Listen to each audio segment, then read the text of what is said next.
Bonjour les enfants et bienvenue dans ma classe. Aujourd'hui, on va voir ensemble la suite de la leçon de grammaire, les pronoms compléments d'objet. La dernière fois, on s'est concentré sur les pronoms compléments d'objet direct. Faisons d'abord un petit rappel. Les pronoms compléments d'objet direct, le, la, les et l'apostrophe lorsqu'il y a une voyelle devant le ou bien la. Exactement. Donc, les pronoms compléments d'objet direct, à quoi servent-ils?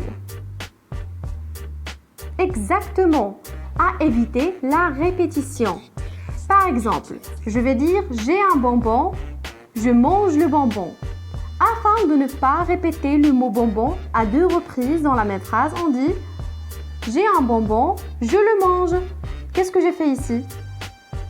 Eh oui, j'ai enlevé le mot bonbon et je l'ai remplacé par le. Mais faites bien attention. Dans une phrase classique, ça veut dire dans une phrase là où il y a le complément d'objet direct. Le complément d'objet direct est après le verbe. Mais quand on l'efface et on met un pronom complément d'objet direct, on le met avant le verbe. Concentrez-vous bien. J'ai un bonbon. Je mange le bonbon. J'ai un bonbon, je le mange.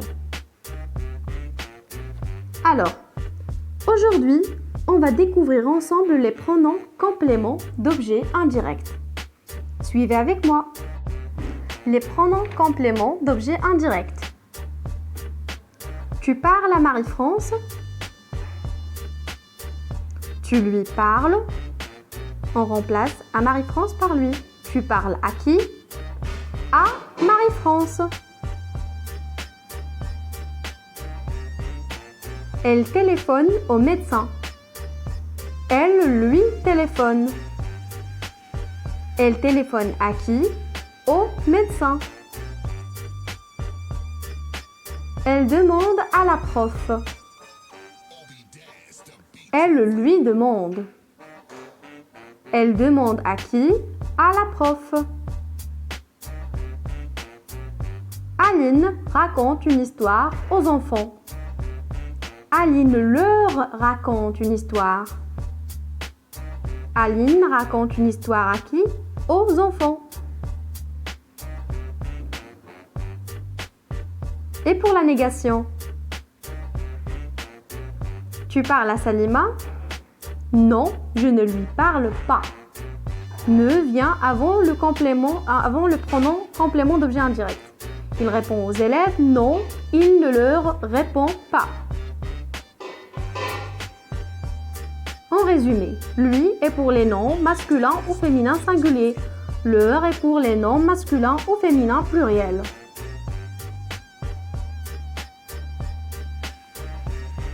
À qui?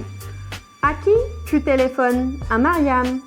À qui tu parles? Aux élèves.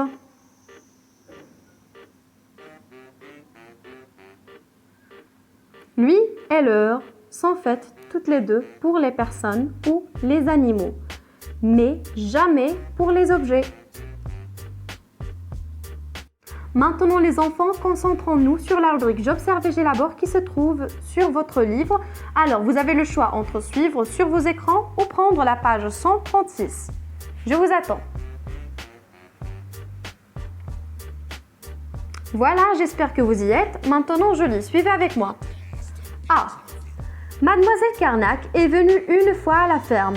Monsieur Rocagel ne lui permet pas de venir une autre fois. B. Marion, mon enfant, tu dois m'obéir, dit Monsieur Rocagel à sa fille. C.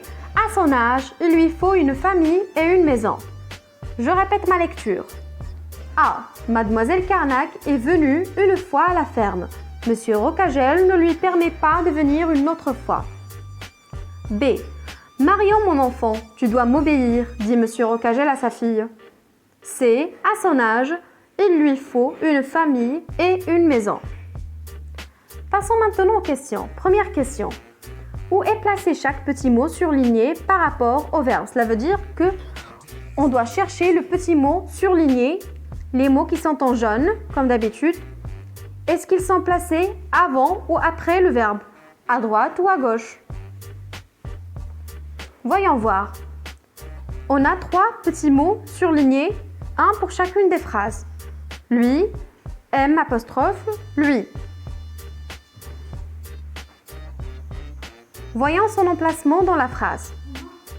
Monsieur Rocagel ne lui permet pas de venir. Tu dois m'obéir, dit Monsieur Rocagel. Il lui faut une famille. Je répète. Monsieur Rocagel ne lui permet pas de venir. Tu dois m'obéir.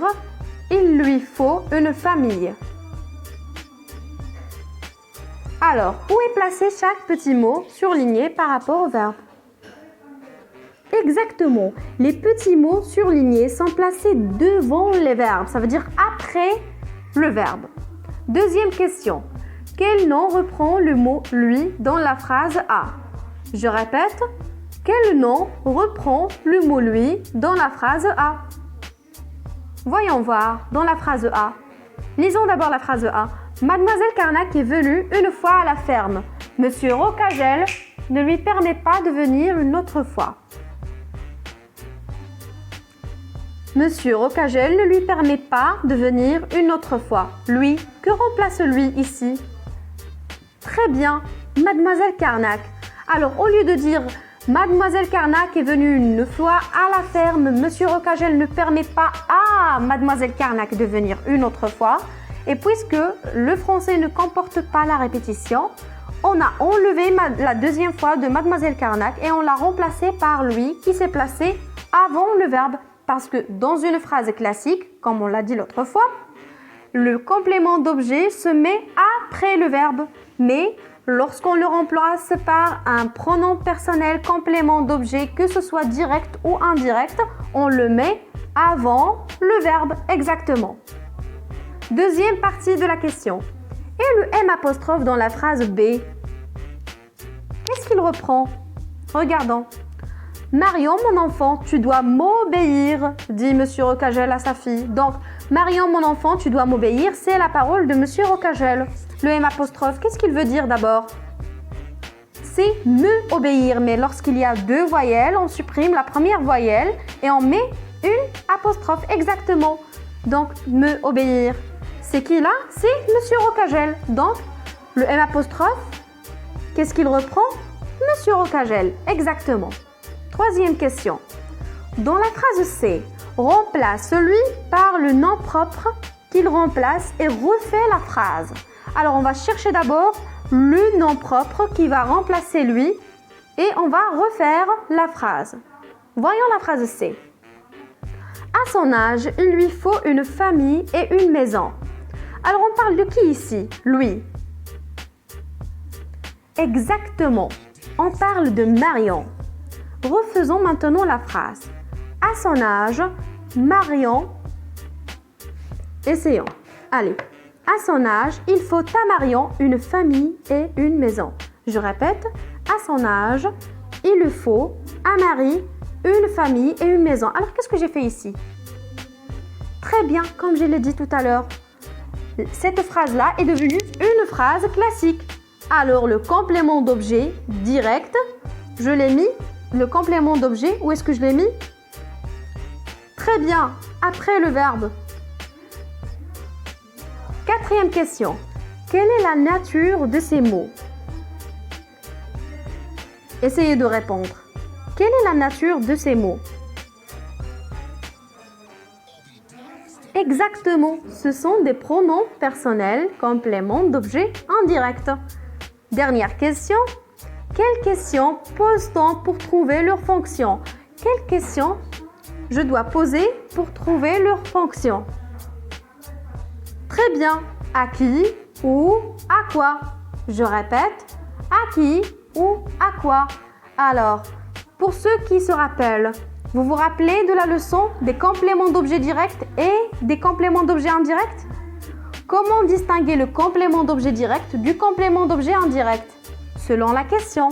Pour le complément d'objet direct, on pose la question quoi ou qui.